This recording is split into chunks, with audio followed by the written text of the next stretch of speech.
은혜로 날 보듬으시고 사랑으로 품어주셔도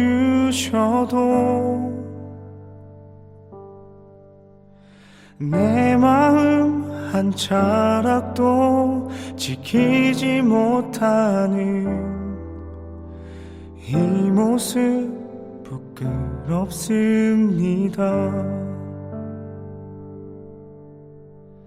따스한 곁을 내어주신 주님 앞에 나아갑니다. 표현 못할 긍휼로 나를 붙드시니 주 이름만 바라봅니다.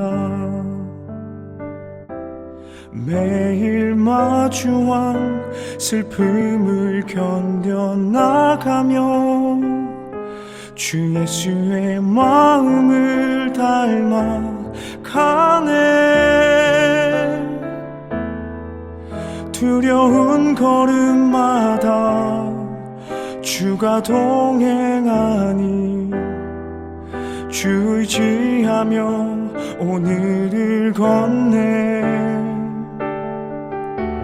주의 신실한 소망을 깊이 담으며 주 예수의 풍요를 채워가네.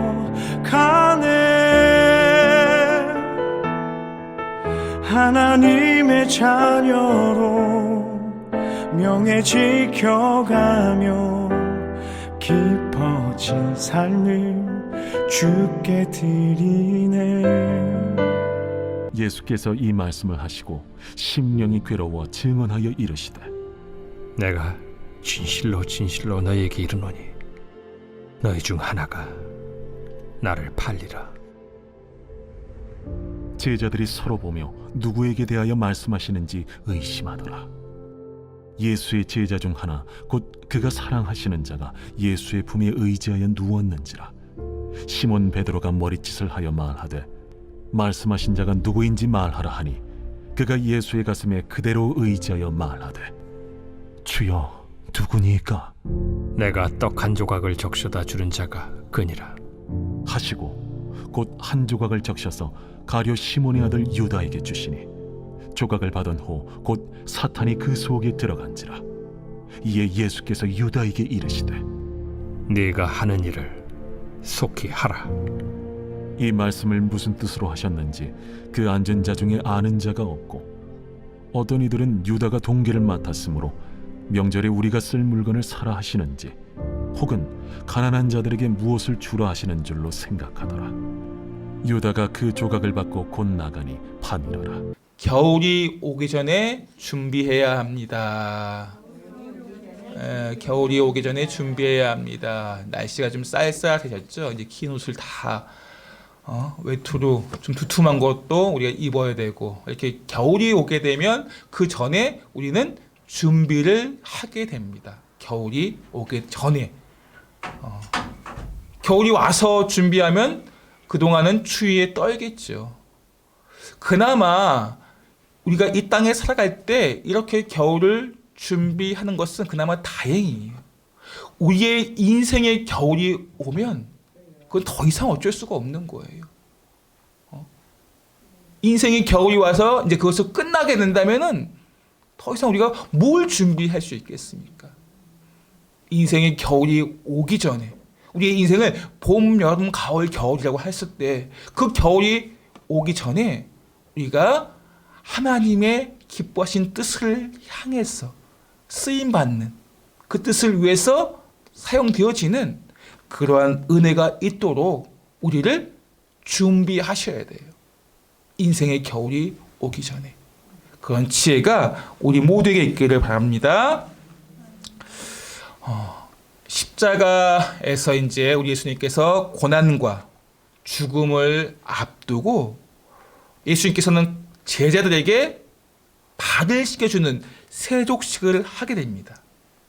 그리고 그 세족식을 통해서 이 땅에서 어떻게 살아가야 하는지를 친히 본을 보여주신 것입니다. 그리고 그 이후에 우리 예수님께서 이렇게 말씀하셨어요. 요한복음 13장 18절 말씀입니다.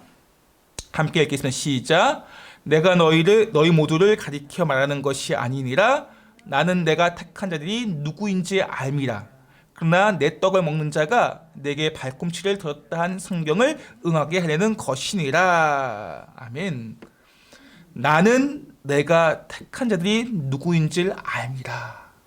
다시 말씀드리면 예수님께서 택한 제자들에 대해서 그들이 누구인지 안다는 거예요.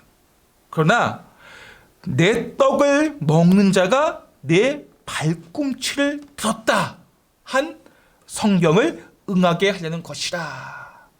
이것이 무슨 뜻인가 하면은 이제 이 말씀 내 떡을 먹는 자가 내 발꿈치를 들었다. 이 표현은 시편 41편 9절 보시면 다윗의 시에도 기록이 되어져 있습니다.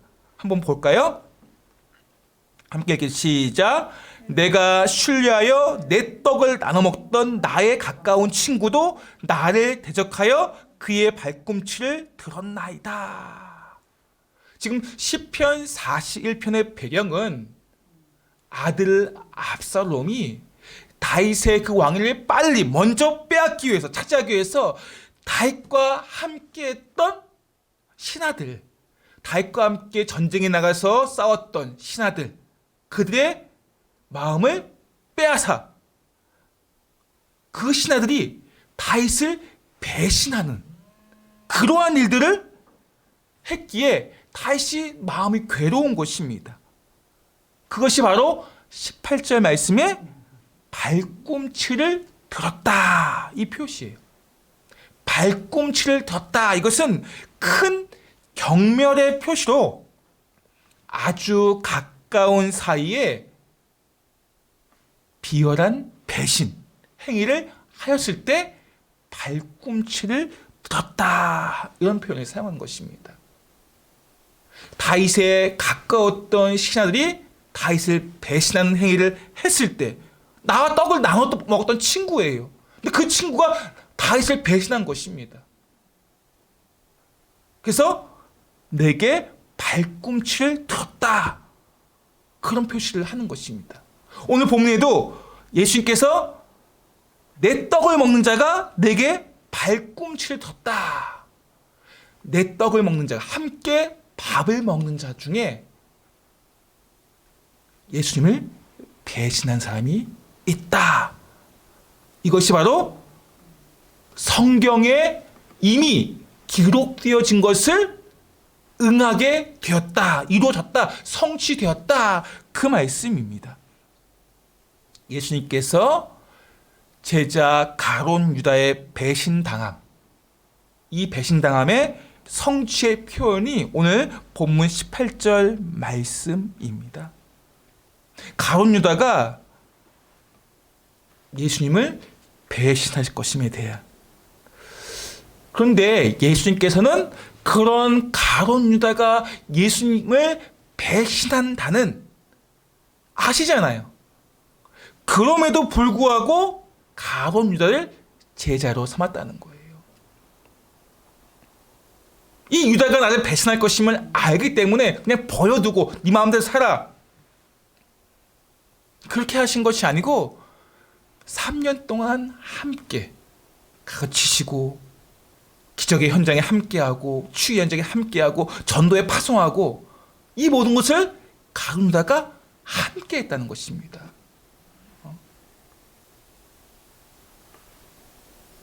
내가 유다를 선택했다. 그러나 그는 선택한 그 은혜 가운데 머물지 못하고 어떻게 했습니까? 예수님을 배신하고, 예수께서는 이 가룟 유다를 선택하심 속에서 그가 이러한 말씀을 드릴 때 하나님을 바라보고 돌아서기를 원하셨어요.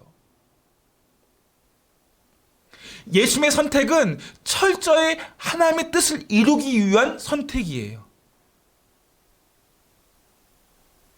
그리고 예수님께서는 그 뜻 가운데 오늘 이렇게 말씀하심으로 가룟 유다가 마음을 새롭게 먹기를 원하시는 권면의 말씀이기도 합니다. 우리가 이제 조금 어려운 용어가 있어요. 선택과 유기라는 표현이 있어요. 선택과 유기. 누구는 선택하고 누구는 버려진다는. 이거 이제 예정론이라는 표현이에요. 예정론. 누구는 선택하고 누구는 버려져요. 근데 그게 누구인지는 몰라요. 내가 이 교회에 있다 할지라도 버려지는 사람이 있을 수 있는가 하면 교회 밖에 있다 할지라도 선택받은 사람이 있을 수 있다는 것입니다. 중요한 것은 우리가 말씀을 통해서 주 예수 그리스도를 믿게 되면 구원을 얻는다는 분명한 말씀을 우리가 알고는 있어요. 그렇기 때문에 그 말씀을 듣고 믿는 자는 선택받은 백성임을 믿으시면 돼요. 오늘 우리가 이 가룟 유다를 통해서 이제 이번 주하고 다음 주도 한번 어쩌면 더 살펴볼 수가 있어요. 가룟 유다가 어떠한 삶을 살았는가? 어떻게 보면 가장 영예로운, 예수님의 제자들은 가장 영예로운 자리임에도 불구하고 그는 가장 비참한 삶을 선택한 사람입니다. 예수님을 배신하는. 예수님께서는 그분의 작정과 그분의 경륜과 섭리 속에 어떻게 보면 유다는 버려져야 할 사람이었습니다.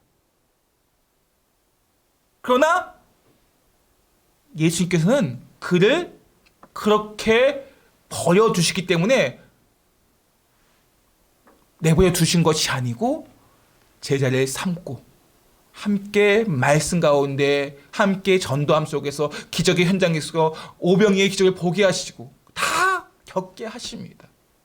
이런 것들을 통해서 유다가 마음이 돌아서기를 원하신 것입니다. 그러나 가룟 유다의 그 마음은, 그 배신의 마음은 꺾지 아니했어요. 예수께서는 그가 돌아서기를 원했지만 그는 배신의 마음을 꺾지 아니하였습니다. 예수님은 괴로워하셨고 그러나 또다시 가룟 유다에게 권면하는 것이 21절 말씀이에요. 한번 볼까요? 시작. 예수께서 이 말씀을 하시고 심령이 괴로워 증언하여 이르시되 내가 진실로 진실로 너희에게 이르노니 너희 중 하나가 나를 팔리라 하시니.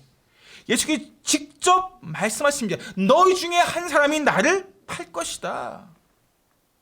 이 말씀을 통해서 가룟 유다가 배신하는 그 마음을 바꾸어 먹고 회개하기를 바라셨던 것입니다. 이 말을 들은 제자들은 깜짝 놀라지 않겠습니까?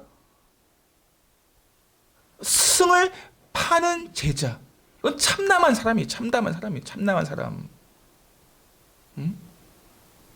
어찌 이런 일이 있을 수 있는가? 깜짝 놀랍니다. 자신들 중에 예수님을 팔 자가 있다는 것에 대해 믿을 수가 없는 것입니다. 서로를 바라보면서 누구야 누구? 의심하게 됩니다. 그런 가운데도 가룟 유다는 양심의 찔림을 받지 않는지 완전 얼굴 표정 하나 바뀌지 않고 그대로 예수님께서 발을 씻겨주시는 세속식에 참여합니다. 정말 철면피라는 말이에요. 철면피. 이제 뭐 포커페이스 하면서 얼굴 표정 바뀌지 하나도 바뀌지 않는 거예요. 이 가룟 유다가 얼마나 외식적이고 위선적이고 그런 모습을 가지고 있는지. 그는 다른 제자들과 함께 마찬가지로 예수님으로부터 세족식을 받았습니다. 그런 가운데 예수님 품에 안겨 누워있던 요한이 베드로와 이렇게 서로 눈짓하면서 누굽니까? 누가 예수님을 팝니까? 누구입니까? 이렇게 묻습니다. 그러자 예수님께서 이렇게 말씀하셔요. 26절 말씀 볼까요? 시작. 예수께서 대답하시되 내가 떡 한 조각을 적셔다 주는 자가 그니라 하시고 곧 한 조각을 적셔서 가룟 시몬의 아들 유다에게 주니. 요한의 이 질문에 예수님께서는 유다야 유다, 걔가 날 팔 거야, 이렇게 지명하여서 말씀하지 않았어요. 말씀 보시면 내가 떡 한 조각을 적셔다 주는 자가 그니라 라고 하면서 알려주셨습니다. 그렇게 말씀하셨습니다. 지금 예수님과 함께 제자들이 모여있어요. 많은 사람들이 모여있는 것은 6월절 만찬을 즐기기 위해, 미리 즐기기 위해서 모여있는 것입니다. 그 만찬을 즐기기 위해서 모였기 때문에 음식은 풍성하게 준비되어 있습니다. 그 만찬 가운데 식사 풍습 중에 하나가 주최자가 떡을 찍어서, 초에 찍어서 참석한 사람들에게 주는 것이에요. 스승이 제자들에게 떡을 찍어 주는 것, 그것은 매우 자연스러운 일이었습니다. 요한이 누굽니까? 라고 물었을 때 예수님께서 떡을 찍어 가룟 유다에게 주는 것은 오히려 그 당시 식사 풍습 문화로서는 아주 친근한 표현이고 아주 사랑과 우정의 표현이 바로 떡을 초에 찍어 주는 거예요. 그러했기 때문에 요한이 예수님께 누가 예수님 팔자며 물어봤지만 이러한 예수님의 표현은 가룟 유다에게 아주 호의적으로 친근하게 표현했기 때문에 다른 제자들도 유다가 예수님을 팔 것임에 대한 생각을 하지 못한 것입니다. 예수님은 떡을 찍어주면서 그니라 라고 아주 작은 몸짓으로 말짓으로 하셨지만 요한은 명확하게 분명하게 듣지 못한 거예요. 만약 요한이 물어보고 그것을 정확하게 분명하게 들었다면 다른 제자들과 함께 이 유다를 혼내줬겠죠. 아주 곤란하게 만들었을 것입니다. 큰 소란이 일어났을 것입니다. 요한은 그런데 분명하게 듣지 못한 것입니다. 그렇다면 우리는 이제 왜 예수님께서는 가룟 유다가 배신자다라고 직접적으로 말씀하시지 않은 것일까요? 그것은 유다에 대한 변함없는 사랑 때문에 그렇습니다. 예수님은 배신자인 유다를 미워하거나 싫어하지 않으셨어요. 오히려 그가 양심의 가책을 받고 회개하기를 원하셨습니다. 마지막으로 예수님께서는 유다의 회개를 촉구하신 것입니다. 유다가 마음을 돌아서 회개하기를 원하셨어요. 그런데 27절 말씀 보시면 이렇게 기록하고 있습니다. 한번 볼까요? 시작. 조각을 받은 후 곧 사단이 그 속에 들어간지라. 이에 예수께서 유다에게 이르시되 내가 하는 일을 속히 하라 하시니. 예수님께서는 계속해서 촉구하면서 돌아서라, 돌아와라 라고 하시지만 유다는 마음이 돌아서지 않습니다. 말씀처럼 예수님께서 떡을 주었을 때 그 조각을 받은 후 어떻게 했다고요? 곧 사단이 그 속에 들어간지라. 그럼 떡 때문에 사단이 유다의 마음 안에 들어간 것입니까? 떡을 주셨기 때문에 예수님 책임이 맞습니까? 아니잖아요. 떡 때문에 유다의 마음 안에 사단이 들어간 것이 아닙니다. 예수님께서는 사랑의 권면을 가지고 떡을 권면한 거예요. 준 거예요. 호의적으로. 그가 돌아서기를, 양심에 찔림 받기를. 그런데 유다는 그러한 예수님의 호의를 받고도 오히려 사단의 도구가 되기로 작정한 것입니다. 유다가 사단의 생각에 동의를 한 거예요. 동의. 이제 다시 한번 말씀드리겠지만 유다만 그런 것이 아니라 지금 이 땅의 많은 사람들이, 성경에 기록된 많은 사람들 중에서도 이 사단의 생각 안에, 우리가 사단하면 뭔가 음흉하고 뭔가 큰 간교함 속에서 그러한 많은 안 좋은 것들에 대해서 우리가 기억을 하고 있지만, 물론 그런 부분도 있지만 이 사단의 계획에는 인간의 편에 있어서는 아주 좋게 보일 때가 있어요. 그것이 되게 합리적이고 되게 상식적이고 되게 그 인간의 편에서 유익하게 보일 때가 있습니다. 오늘 유다가 가지는 생각, 그 마음, 우리가 유다는 어떻게 보면은 되게 예수님과 함께 이 이스라엘을 뒤엎기를 원했어요. 로마의 압제를 받고 있는 이 이스라엘이 새로워지기를 원했습니다. 셀롯인 시몬처럼 가롯, 이 이름, 가롯이라는 이름이 애국자라는 의미가 담겨 있는, 유다 역시 어떻게 보면 그 당시에 다른 제자들, 어부들과 같이 어떻게 보면 세상에 대해서 그렇게 잘 알지 못한 사람이 아니에요. 회개를 맡을 정도로 똑똑한 사람입니다.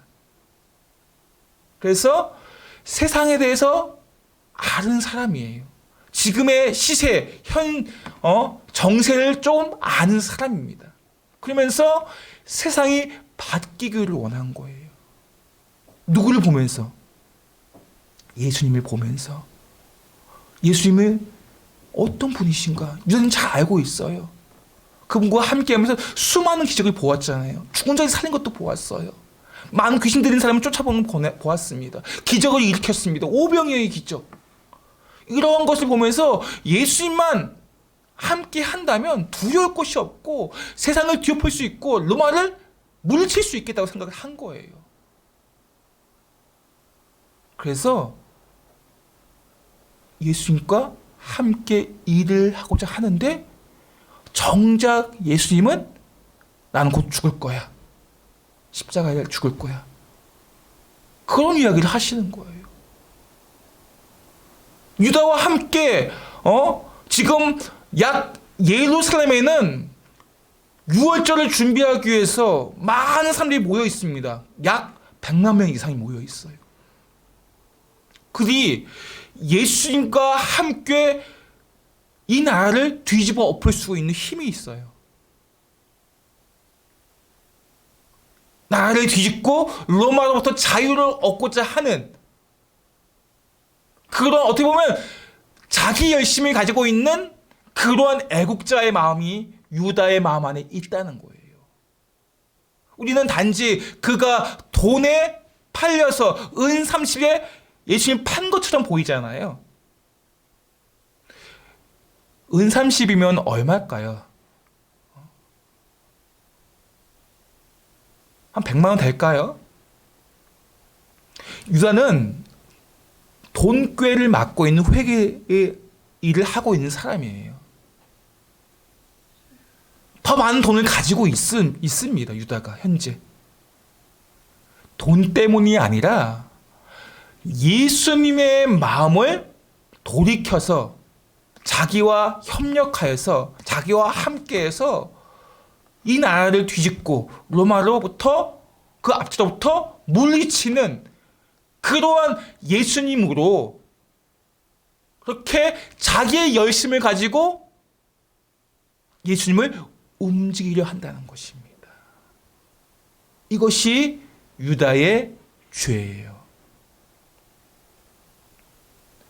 유다는 죽기까지 자기 중심적으로 자기 힘으로 하려던 사람이었습니다.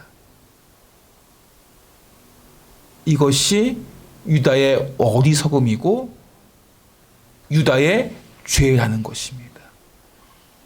우리가 오늘 이 저녁에 유다의 이 모습에 대해서 우리가 알고 있는 성경적인 지식 속에서 예수님을 판 사람으로 돈에 이끌려서, 물론 그런 부분도 없진 않겠지만, 정말 유다의 죄는 자기 힘으로 뭐든지 해결하려는 사람이었기 때문에 그렇습니다. 하나님께서는 자기 힘으로 세상을 해결하려는 사람이 아니라 하나님의 은혜를 구하며 하나님께 의지하는 사람을 찾고 그 사람을 사용하시고 그 사람을 기뻐하신다는 거예요. 사단은 계속해서 사람을 통해서 네가 할 수 있어, 너가 할 수 있어, 네가 하나님 될 수 있어, 자꾸 사람이 할 수 있다는 생각을 넣어줍니다. 물론 우리가 자신감을 가진 건 참 중요하죠. 자신감을 가진 건 중요함. 하나님이 주신 힘이 있기 때문에 자신감을 가지는 거예요. 우리는 내가 잘나서, 내가 똑똑해서, 내가 가진 것이 많아서 자신감을 가지는 것이 아니라, 우리는 얼마나 연약한 존재입니까? 얼마나 쉽게 넘어지는 존재입니까? 그래도 내가 죄를 범해도 다시 하나님의 은혜를 구하며 나아가는 거예요. 하나님께. 이것이 우리가 이 땅에서 살아가는 가장 지혜로운 삶의 모습이고, 하나님께서 우리에게 그것을 요구하고 계시는 거예요. 너 잘났다가 아니고 내 힘으로 네가 한번 해봐, 그게 아니에요. 내가 죄를 범해도 괜찮습니다. 아니 뭐 죄를 범한 게 아니라 죄를 범해도 하나님께 나아가는 거예요. 어떤 죄를 범했다 할지라도 하나님의 은혜를 구하는 것입니다. 베드로와 같이 예수님을 눈앞에 목전에 두고도 저 사람 몰라요, 그렇게 배신을 한다 할지라도, 생각해, 베드로도 배신했습니다. 유다도 배신했어요. 똑같이 배신했습니다. 그러나 이 베드로는 그 배신함 속에서 하나님의 은혜를 구하며 나아갑니다. 저는 유다는 어떻습니까? 자기의 잘못을 깨달았다면 은혜를 구해야 되는데 자기가 책임지려고 한다는 거예요. 자기가 책임지려고 자기 생명을 끊어버린 거예요. 이것은 결코 하나님이 원하시는 모습이 아니고 사단이 우리에게 그렇게 이끌어가고 있어요. 네가 할 수 있어, 네가 책임져, 네가 해야 돼. 오늘 설교의 제목이 유다의 밤이에요. 유다의 밤. 좀 다른 부분들은 이제 제가 지금 이제 좀 얘기한 부분이 있는데, 유다의 밤. 이 유다의 밤은 누구에게나 찾아올 수 있는 밤이에요. 오늘 이 밤에 유다가 예수님을 배신하는 그 밤이 우리에게도 찾아올 수 있다는 것입니다. 그 밤 가운데 우리가 어떻게 이 문제를, 이 밤을 해결할 수 있겠습니까? 예수님께서 스승을, 자신을 팔고자 하는 이러한 위선적인 모습, 외식적인 모습, 어리석은 모습을 가진 유다에게, 또한 그런 모습을 가지고 살아가는 우리에게 말씀하십니다. 우리 모두에게 유다의 밤처럼 인생의 밤이 찾아올 수 있다. 30절 말씀 보세요. 시작. 유다가 그 조각을 받고 곧 나가니 밤이러라. 유다에게 인생의 밤이 찾아온 것입니다. 유다의 밤. 예수님의 제자이면서도 그분의 마지막 권면을 들으면서도 배신을 한 유다. 그는 어둠에 갇혀 있는 짙은 어둠으로 인해서 가야 할 방향도 목적도 잃어버린 것입니다. 그래서 밤의 노예, 사단의 종이 된 것입니다. 밤은 우리의 눈을 어둡게 합니다. 우리가 가야 할 방향을 찾지 못하게 만듭니다. 밤은 우리의 본능을, 우리의 이 육신의 정욕을, 욕망을 일깨우는 것이 밤이에요.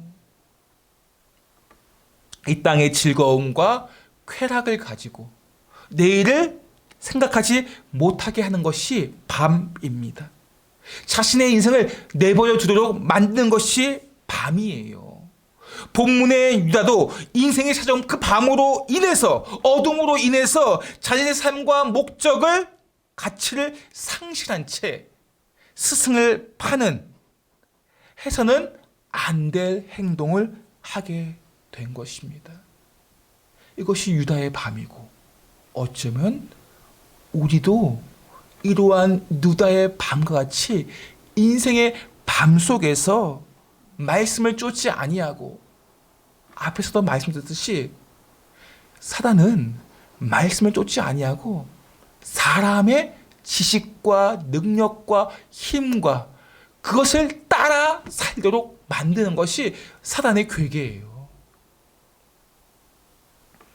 우리의 인생의 밤 속에서 우리의 눈이 가려지고 우리가 하나님을 따라가지 않도록, 말씀을 의지하지 않도록 하는 것이 바로 우리에게 찾아온 인생의 밤이라는 것을 아셔야 돼요. 이 밤은 누구에게나 찾아옵니다. 하나님께서 만드신 세상에는 낮과 밤이 존재합니다. 낮이 온 세상을 밝히는 것처럼 밤은 온 세상을 어둡게 만듭니다. 이처럼 우리에게도 밤이 찾아옵니다. 이미 찾아왔을 수도 있고, 이미 그것을 겪었을 수도 있고, 겪었다고 해서 그 밤이 없는 게 아니에요. 또 밤이 찾아올 수가 있습니다. 우리는 이렇게 유다의 밤처럼 우리에게 찾아온 이 밤을 만났을 때 우리 역시 방향을 잃고 목적을 잃고 다른 길로 갈 수도 있습니다. 우리에게 찾아온 이 밤을 우리는 힘들고 어렵게 헤매면서 살아갈 수도 있습니다. 그러나 우리가 하나님을 바라보고 말씀을 붙잡으면 밤이 찾아왔다 할지라도 그 밤 가운데 길을 만드시고 보여주시는 하나님을 만날 수가 있다는 것입니다. 우리의 인생의 밤이 찾아왔음에도 불구하고 그 밤 가운데 길을 만드시는 하나님이심을 믿으시기 바랍니다. 찾아온 밤으로 인해서 온 세상이 어두운 가운데 있다 할지라도 우리가 방향을 잃어버려도 찾는 방법이 있잖아요. 자연 가운데 우리가 하늘에 별을 보면 어느 방향이 북쪽인지 알 수가 있습니다. 칠흑 같은 어둠이라 할지라도 별을 보고 우리가 찾을 수 있는 것처럼 어둠이 깊으면 깊을수록 뭐가 가까이 온 것입니까? 새벽이 가까이 왔다는 것을 창조의 섭리를 통해서 우리가 알 수 있습니다. 밤으로 인해서 어둠이 짙어져 앞이 보이지 않는다 할지라도 우리는 하나님의 말씀을 통해서 세상의 빛으로 오신 예수님을 통해서 그 진리의 말씀을 통해서 우리 앞에 놓여있는 어둠은 더 이상 어둠이 되지 않는 것입니다. 우리 앞에 그 어떤 어둠이 있어도 예수님으로 말미암아 세상의 빛으로 오신 예수님으로 말미암아 더 이상 어두움은 밤은 어둠이 밤이 되지 못한다는 것입니다. 바다에 짙은 어둠이 깔려도 공중의 하늘에 짙은 어둠이 깔려도 눈을 보면 우리의 눈을 통해서는 분간을 할 수가 없지만 어떻게 분간을 할 수 있습니까? 배나 비행기에 있는 계기판을 보고서 방향을 갈 수가 있는 것입니다. 바른 방향으로. 마찬가지예요. 우리 인생에 찾아온 그 짙은 어둠이 있다 할지라도 우리의 인생의 게시판이 되어주시는 예수님을 통해서 진리의 말씀을 통해서 우리는 바른 길을 걸어갈 수 있는 것입니다. 예수님의 말씀이 내 안에 새겨져 있다면 그 말씀 붙잡고 예수님을 통해서 우리가 바른 방향을 정할 수 있다는 것입니다. 사랑하는 성도 여러분, 우리에게도 밤은 찾아옵니다. 그 밤으로 인해서 어둠에 빠져 우리의 눈이 가려지고 우리의 삶이 그 어둠의 삼킴을 당하지 않도록 길을 안내해 주시는 진리의 말씀을 붙잡으시기 바랍니다. 어둠이 되지 않도록 말씀의 빛 가운데 거하시기를 바랍니다. 친히 성령님께서 우리가 바른 방향, 바른 길을 걸어갈 수 있도록 우리의 걸음을 인도하여 주시는 세상의 빛으로 우리 주님께서 우리를 인도하여 주시는 은혜가 우리가 말씀을 붙잡는 가운데 있기만 한다면 그 은혜를 누릴 수 있다는 것입니다. 우리가 어떤 어둠이 찾아와도 두려워하지 마시고 그 어둠을 해결하기 위해서 내 힘, 내 능력, 내 시 그걸 붙잡지 마시기 바랍니다. 철저히 하나님을 의지하고 주님을 바라보시기 바랍니다. 유다의 실패, 유다의 밤은 그가 하나님을 바라보지 못하고 자신의 방법으로, 자신의 능력으로, 자신의 지식으로, 자신의 힘으로 해결하려고 했기 때문에 유다의 밤은 계속되어졌고 유다는 실패한 인생을 살게 된 것입니다. 내게 있는 것이 많지 않아도 괜찮아요. 내 능력, 내 지식, 내 학벌, 내 뭐가 아무것도 없어도 우리가 인생의 밤이 찾아왔을 때 끝까지 주님을 의지하고 주님 붙잡고 말씀 따라 가기만 하면 그 길이 진리의 길이고 그 길이 복된 길이고 그 길이 생명의 길이 될 줄을 믿으시기 세상의 빛으로 오신 주님의 말씀에 순종하는 자의 삶을 하나님께 영광이 되도록 사용하십니다. 오늘도 이 말씀 붙잡으시고 우리의 소중한 인생이 하나님께 영광이 되도록 진리의 길을 말씀의 빛을 쫓아가는 우리 모두가 되시기를 예수님의 이름으로 축복합니다.